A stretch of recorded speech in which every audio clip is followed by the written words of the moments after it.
Hi, everybody. I hope you guys are doing good today. I'm here today, obviously, with Isla and Little boy. Little Boy. He's a kitty that we got that we never really gave him a proper name, but Little Boy seemed to stick, and he's not so little anymore. Anyway, today we are going to do something a little bit different. So we've been doing art using all sorts of materials, beet juice and paint and chalk and eggs, exactly. So today we're actually going to do what is known as practical arts. So what are practical arts? Well, so up until this point, the art that we've been doing has mostly been for decoration, certainly to honor different cultures and to learn about them, to hone our fine motor skills, how to be very precise when we are executing something, whether that be a piece of artwork that also translates into your handwriting, into your math skills when we're doing things that are very precise and need that sort of precision to it. So what do I mean when I say practical arts? Well, practical arts are sort of the arts that we use every day. So practical arts encompasses things like cooking and sewing and maintenance and gardening in some respects. So we are going to do a very, very basic sort of sewing 101 project where you guys are going to learn how to do two different kinds of stitches, and then you're also going to learn how to sew on exactly like that, sew on a button.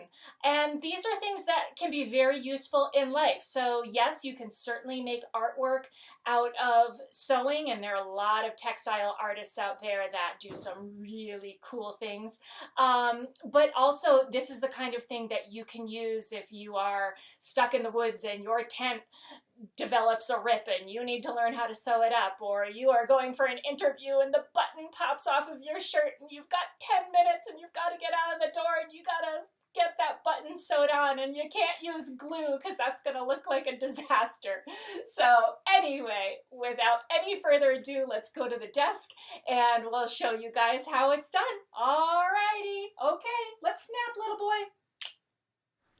Okay, so the things that we're going to need for this project are a piece of chalk, a needle, a button, some scissors, some thread, and then just a scrap of fabric. So it could even be something from the rag bin, just something that you can kind of mark on, and this is all for practice. So the first thing we're going to do is we are going to take a length of thread and kind of roll it out, and I hope you guys can see this. And I'm using some black thread today just so that you can see it a little bit better on my blue fabric. And so I'm just gonna take off just a length of thread. I don't want it to be too long and I don't want it to be too short. So just about the length of my arm. And I've got my needle here. Now, different needles have different size eyes. I'm using a thicker thread, and so I want to use a needle that has a bigger eye. Otherwise, I'm just going to go crazy trying to thread the darn thing. And so sometimes you'll see, especially in like old movies, or if they portray, like an old lady sitting in her rocking chair sewing, and she'll actually lick the end of the thread. And sometimes you got to do that because it makes it easier to get it through your needle. So as you can see, I just pulled my thread through. Now I am going to just pull it sort of halfway to my length of thread, and I'm going to leave it. It's just going to be kind of like a free tail there.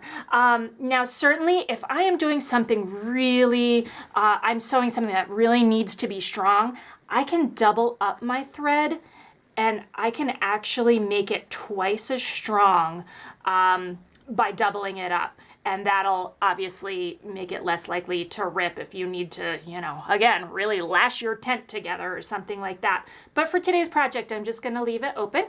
The next thing I'm going to do is I'm going to take my fingers, and I hope you guys can see this. Let's see right there. And I'm going to take this thread And I'm just gonna wrap it around my finger like that. And then I'm just gonna move my my thumb and my forefinger. Yeah, I'm all thumbs today. And I'm just going to pull. And what that does is it creates a little knot for me. And if you guys can see right there, I've got a nice little knot. Now, all of these things I'm showing you are going to require practice. Now, I have been sewing since I was about, gosh, maybe 6, 7 years old. My grandmother was a seamstress and my mother is a very good sewer. And so I had two great teachers that taught me all of the things I needed, but I started very early. So the things that I do are kind of second nature for me now, but it's just because I've practiced a lot, that's all. And You used to be a costume maker. I used to be a costume maker too, so I've had lots of practice, and Isla's has had a lot of practice as well, so that's why she's able to keep up with me today. So the next thing we're gonna do, I'm just gonna take my chalk and I'm just gonna draw a line on my fabric here. And I'm gonna draw a line for Isla too, because we're gonna show you how to do a running stitch. And a running stitch is just as it sounds. It's as if the needle and thread were running down your fabric. And this is probably the easiest stitch you will ever do. So what you want to do is on your line, you want to take the needle, you want to just go in your fabric and then out a little ways and pull. And if your knot is good, it should stay right there. Your next is going in the fabric and up a little ways. Now you can make your running stitch as big or as small as possible. So if I'm really doing something fine, I'm going to make my running stitch. If you can see right there, if I do it really small, I can make a really small stitch and pull like that. Or if I'm sewing something that doesn't really need to be too tightly together, then I can make my stitch a little bit bigger. Wherever I put in my needle and put it out, that's going to be the size of my stitch. And so there is my stitch, as you guys can see. And so I'm going to do a few at a time. If you get really good at it, you can kind of do one, put your needle in, poke your needle out, put your needle in, poke your needle out, and pull it right through. And that's all you need to do for a running stitch. So now if you had two pieces of fabric together like that and you did your running stitch, that fabric is going to be sewed together. So there is your first stitch. All right. So I just did another running stitch here to show you guys how to knot your stitch when you are finished. So just say you have come to the end of your line. What you want to do, and again, this is going to take practice, is you want to pull out your thread and you kind of want to position your needle to where it can go around. And here's the thing is, if you don't want to use your needle, you can do it just like making a regular knot. And you just want to keep that loop close to your fabric. So you don't want it up here. See how far away I am. You don't want your knot there. You want your knot right down to where your fabric is, okay? So that your stitches don't come apart, and also so you don't have all this extra thread kind of hanging out there in the wind. So when you've got your loop there, and if you've got your knot down by the fabric, you want to hold it, and kind of like how I was showing you guys, fingernails are so important, like in origami. They're kind of important in sewing too. So what I'm doing, I've got my fingernail there right on top of that knot, and I'm going to pull. And what that does is it keeps that knot right there close to the fabric. And so now I've got this nice little knot that's not going to pull through. And that's basically how you do a knot. Now, if you feel like that knot is too small, you can do it again.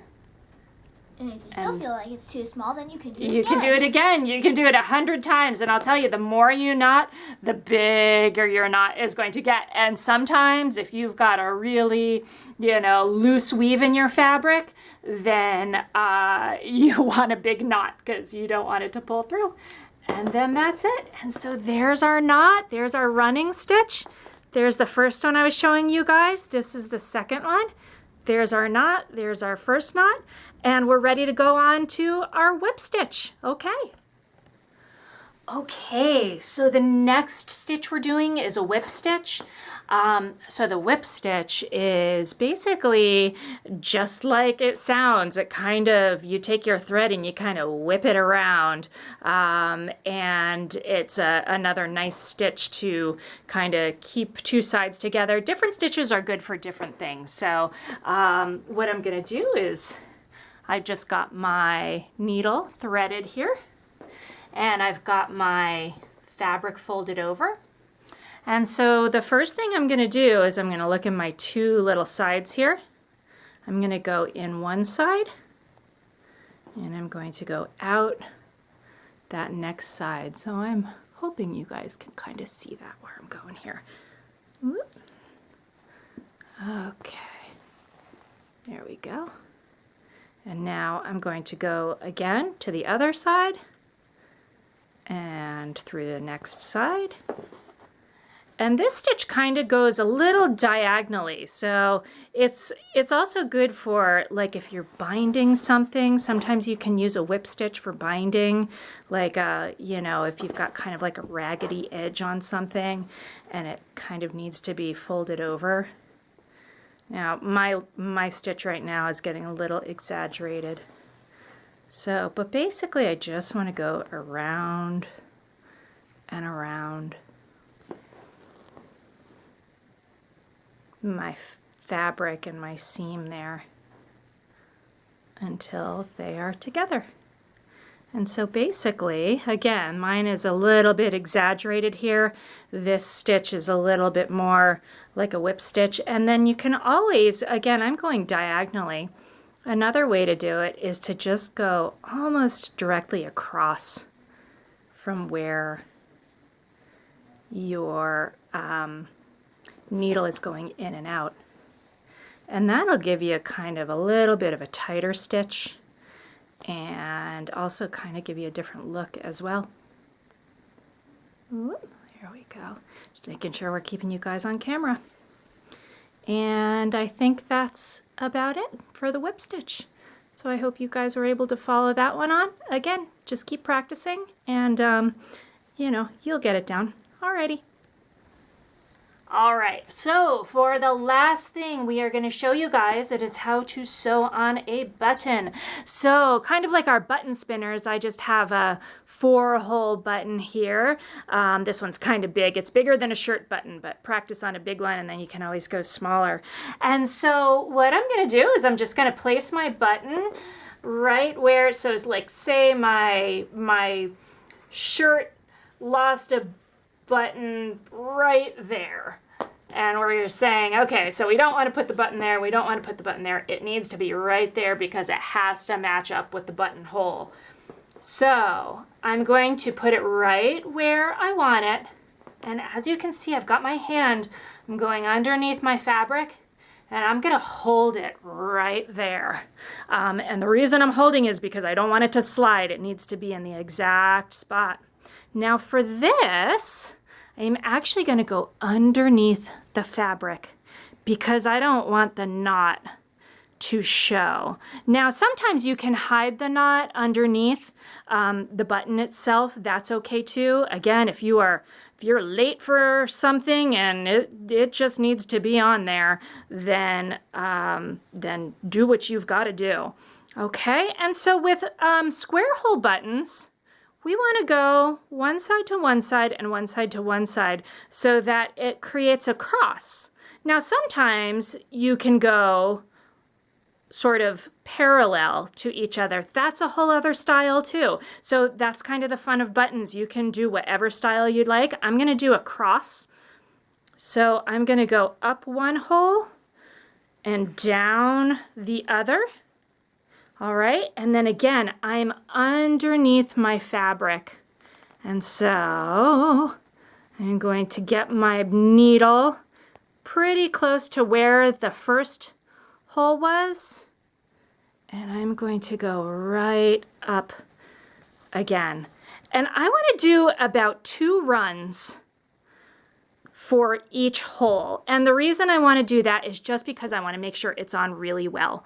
You can certainly, if you're running out of thread, you can just do 1, but it's good to do at least 2. So I've got 2 runs there. Now I'm going to feel around underneath, kind of using my thumb and kind of poking, and there's my needle, poked right up on the other side.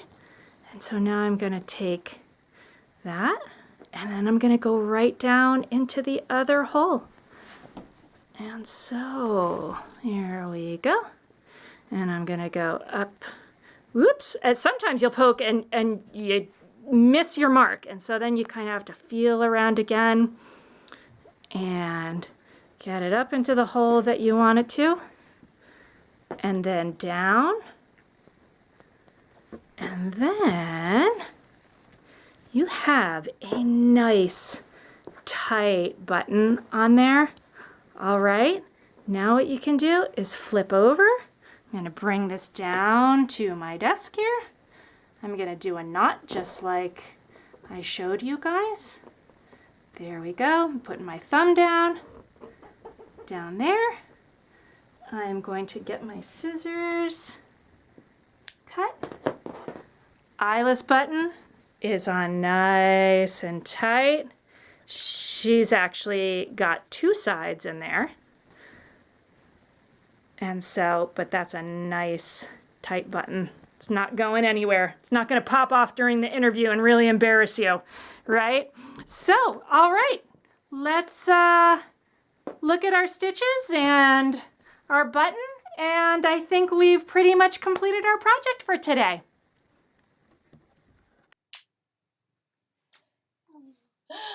I hope you guys enjoyed that little tutorial. Like I said, it takes practice, so don't get frustrated. Don't feel like you can't do it. Everybody knows how I hate hearing that, oh, I can't do it. Yes, you can, and you will, and it'll be beautiful. So I think that's it for today's project. I don't know that we have any shout outs, so maybe we'll just give a shout out to like Jake at State Farm and the guy who got a structured settlement and he needs his cash now. And Health Heroes. And Health Heroes. Okay, yeah, definitely. Thanks, guys. Oh, we couldn't do it without you. Hope you guys have a great week. And be sure to subscribe to my channel for more tutorials and more art classes and more fun and more entertainment during quarantine, right? All right, cool. We will see you soon. Miss you, love you, and we'll see you later.